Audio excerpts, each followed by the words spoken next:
Over the years, as I moved from high school to college to whatever was supposed to follow college, I seriously began to work at my skills as a writer. After all, I did get a BA in journalism in 1991 from Cal State Fullerton. One thing that came from this was a skill to observe and a fascination or curiosity about life and we human creatures. What is man? Asks the poet. So I brought this love of the word and wonderment of discovery to my first assignment as an elementary school teacher. Alas, I quickly discovered that there seemed to be a gigantic cultural gap between myself and my classroom full of non-English speakers, and an even larger gap between them and the 6th grade social studies textbook that we were supposed to use, for example. So, not knowing any better, I got a copy of the state social studies framework and began to create a curriculum that my mostly low literacy students could work with. I created booklets for each unit containing crossword puzzles, word searches, short articles with multiple choice or short answer quizzes, and maps to color and fill in. The books were designed to be done individually, but also supported working on as a group.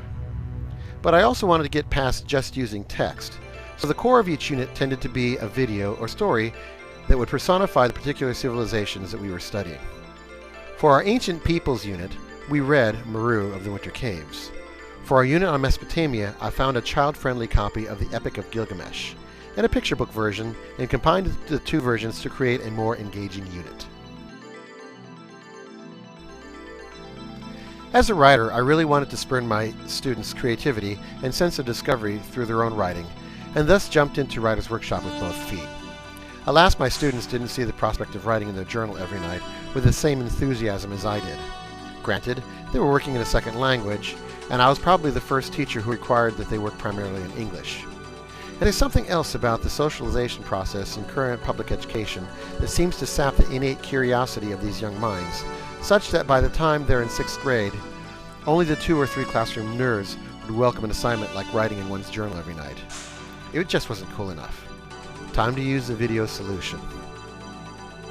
I'd been experimenting with video since the end of my bachelor's degree. In fact, the reason that I went back to video back then, being a print journalist, was for a media class where we were supposed to present a report about a media issue. I got bored stiff watching talking head after talking head drone through their little oral reports.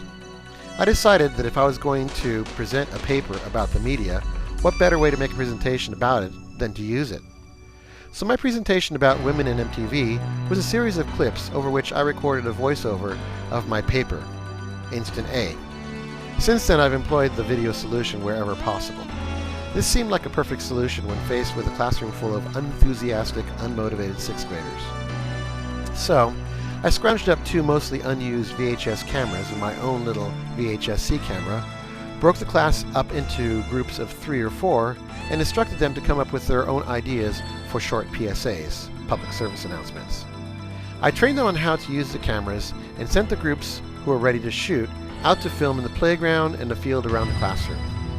After spending 20 or so minutes filming, I'd call the groups back in, and we'd have the whole class critique what things worked and what things didn't work from that day's videotaping.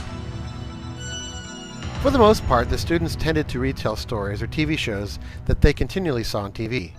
Thus, many PSAs seemed to de-evolve into long-running police chases a la Cops. Eventually, 2 groups organized themselves into straight TV news shows with an anchor at the desk and reporters in the field, literally. I also got the idea from listening to a Jane Child song called Welcome to the Real World to have my students write a paragraph or 2 about what they thought about when they heard their parents talk about the real world. I then took the 9 best essays and had them read their essays into a tape deck to create a voiceover to the song with video footage I'd taken of walking through downtown Long Beach in the middle of the night. See classroom video journalism for these clips. My video experiments caught the attention of the principal, and she asked me to write up a wish list of what software and hardware it would take to create an on-campus video studio designed to produce, edit, and broadcast live student-created news programs. My list became part of our school's federal magnet grant application. A year later, we were awarded the grant, and it became my full-time job to make the little list into a functioning program. Ferguson Elementary became FACT, Ferguson Academy of Communication and Technology. When we began to create the video program, the person in charge of curriculum and the principal wanted to use the studio like another drop-off activity, similar to the way teachers drop off their students for computer lab, library time, or PE. But the requirements of video editing and production didn't conform to 30-minute shifts. Instead, I worked with one 5th grade class and one 6th grade class for a third of the year, so that all 3 5th grade and all 3 6th grade classes got a chance to work on the broadcasts. As I had done with my own students in the first experiments, I had the 5th graders break up into teams of 4. They were in charge of videotaping and editing the remote packages of interviews and activities that I'd assigned to them. Everyone in the team needed to know how to do every job, but 2 would primarily do the camera work and interviewing, and the other 2 would take the tape and edit it down to short 3-minute segments that we could use in the news program.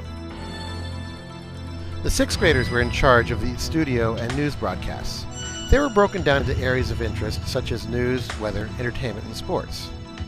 They were also given an opportunity to be one of the on-air reporters, work one of the 3 cameras, assist the camera person, run the Trinity video graphic switcher, run the tape machines, or be the floor director. We were able to produce 11 news shows during our first year of operation.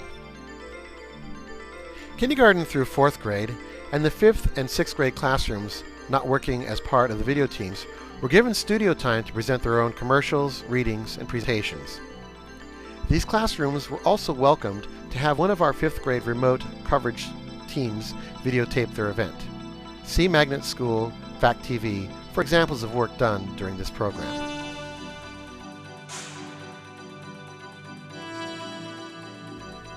From the research to putting together the booklets, to covering my classroom walls with diagrams and maps, to reading the stories together using an overhead projector to display a 7-foot image of Gilgamesh and Enkidu fighting the Bull of Heaven, very little of this could have been done had I not had access to several technologies, and also suffered from the ignorance of a novice who didn't know what could or couldn't be done.